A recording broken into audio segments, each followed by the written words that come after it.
आज के इस वीडियो में हम लोग जानेंगे पर्वतमाला प्रोजेक्ट के बारे में, जिसके अंतर्गत रोपवे का निर्माण किया जा रहा है। अगले 5 साल में 200 रोपवे प्रोजेक्ट को डेवलप करने की योजना है और कई प्रोजेक्ट में तो ऑलरेडी काम भी शुरू हो गया है। वाराणसी में रोपवे का काम अब फाइनल स्टेज में है और जुलाई से यहाँ पर ट्रायल रन भी शुरू हो जाएगा।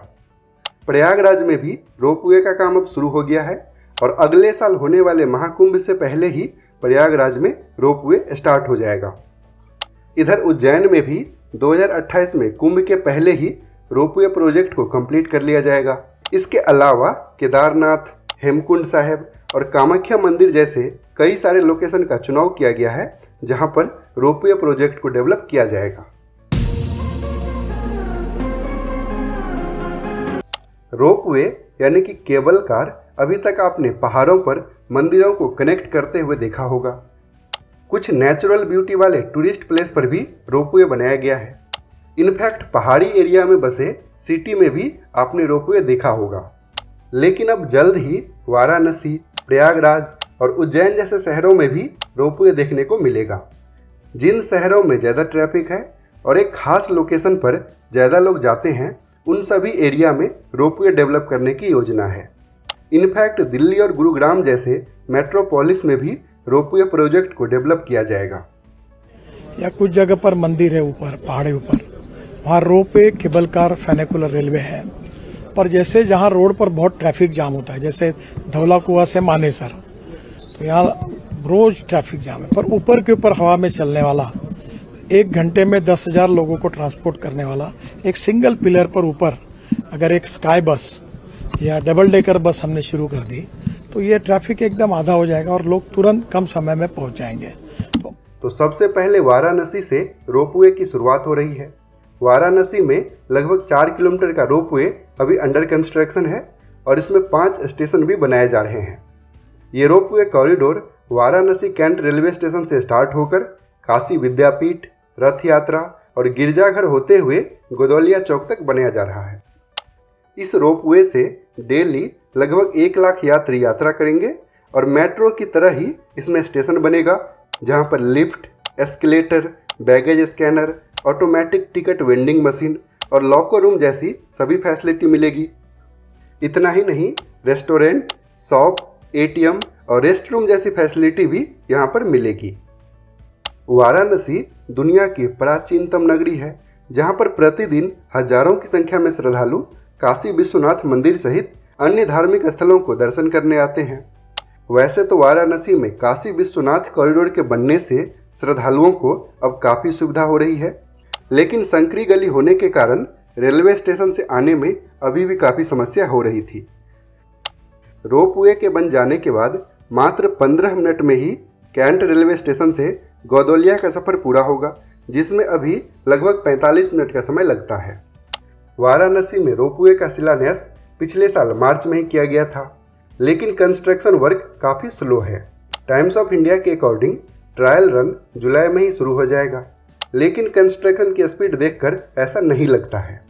यहाँ देखिए, ये रोपवे का स्टेशन बनाया जा रहा है। स्ट्रक्चर भी अभी तक कंप्लीट नहीं हुआ है और फिनिशिंग में भी इसमें काफ़ी टाइम लगेगा। एनीवे, उम्मीद है कि इस साल के अंत तक वाराणसी में रोपवे शुरू हो जाएगा। वाराणसी के बाद उत्तर प्रदेश के ही प्रयागराज में भी रोपवे अभी अंडर कंस्ट्रक्शन है। प्रयागराज में अगले साल कुंभ मेला लगेगा, जिसमें लगभग 40 करोड़ श्रद्धालुओं के प्रयागराज आने की उम्मीद है। तो महाकुंभ से पहले ही प्रयागराज में रोपवे कंप्लीट करने का टारगेट है। महाकुंभ के अलावा भी प्रयागराज में अर्धकुंभ और माघ मेला का भव्य आयोजन होता है। इसके साथ ही त्रिवेणी संगम पर हमेशा श्रद्धालुओं की भारी भीड़ होती है। इसीलिए संगम तक आसानी से पहुंचने के लिए 2.2 किलोमीटर यानी कि 2200 मीटर के रोपवे का कॉरिडोर यहां पर बनाया जाएगा, जो कि ग्राउंड से लगभग 62 मीटर ऊंचा होगा और इसके कंप्लीट होने के बाद ऊपर से त्रिवेणी का विहंगम दृश्य दिखाई देगा। प्रयागराज के महाकुंभ की तरह ही मध्य प्रदेश के उज्जैन में भी प्रत्येक 12 वर्ष के बाद सिंहस्थ कुंभ का आयोजन होता है और अब 2028 में भी उज्जैन में कुंभ है। तो 2028 में होने वाले कुंभ के पहले ही उज्जैन में रोपवे प्रोजेक्ट को कंप्लीट कर लिया जाएगा। उज्जैन महाकाल की नगरी है और बाबा महाकाल के दर्शन करने देश भर से काफ़ी संख्या में श्रद्धालु उज्जैन आते हैं। और श्रद्धालुओं की सुविधा के लिए ही उज्जैन में महाकाल कॉरिडोर बनाया गया है, जो कि काफ़ी भव्य है।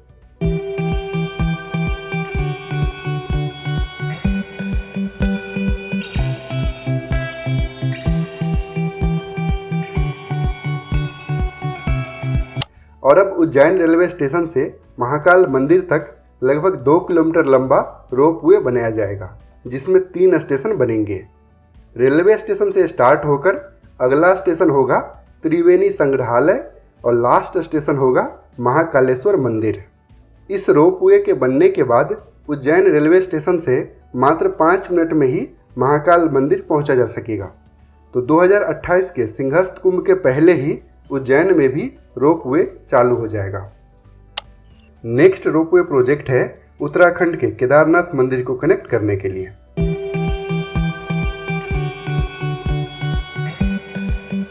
केदारनाथ मंदिर तक आसानी से पहुंचने के लिए गौरीकुंड से केदारनाथ मंदिर तक लगभग 10 किलोमीटर का रोपवे बनाया जाएगा। अक्टूबर 2022 में ही प्रधानमंत्री नरेंद्र मोदी जी के द्वारा केदारनाथ में रोपवे का शिलान्यास किया गया था।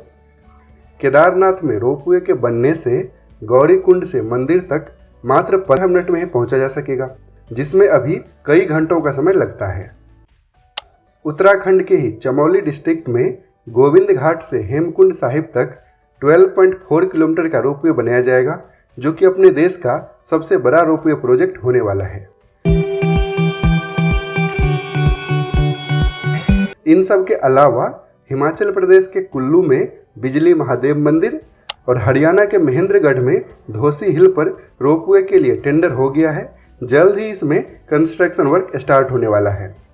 इतना ही नहीं, वृंदावन के बांके बिहारी मंदिर, असम के कामाख्या मंदिर, अरुणाचल प्रदेश में तवांग मोनेस्ट्री, अहमदाबाद में Sabarmati river front, statue of unity, Tamil Nadu में मरीना बीच, ऐसे ही लगभग 200 लोकेशन पर रोपवे बनाने की योजना है। और अगले 5 साल में 300 किलोमीटर से भी अधिक का रोपवे का कॉरिडोर अपने देश में कंप्लीट होने की उम्मीद है। रोपवे के बनने से सबसे ज़्यादा बेनिफिट टूरिज्म सेक्टर को होगा। इसके साथ ही काफ़ी संख्या में नए जॉब्स भी क्रिएट होंगे और रोपवे से कार्बन डाइऑक्साइड के उत्सर्जन में भी काफ़ी कमी आएगी, यानी कि हर दृष्टिकोण से फ़ायदा ही फायदा है। वीडियो अगर आपको पसंद आया तो लाइक कीजिए, दूसरों के साथ भी शेयर कीजिए और अगर अभी तक आपने इस चैनल को सब्सक्राइब नहीं किया है तो पापा कंस्ट्रक्शन को सब्सक्राइब करके बेल आइकॉन भी प्रेस कर दीजिए। पूरा वीडियो देखने के लिए आपका बहुत बहुत धन्यवाद।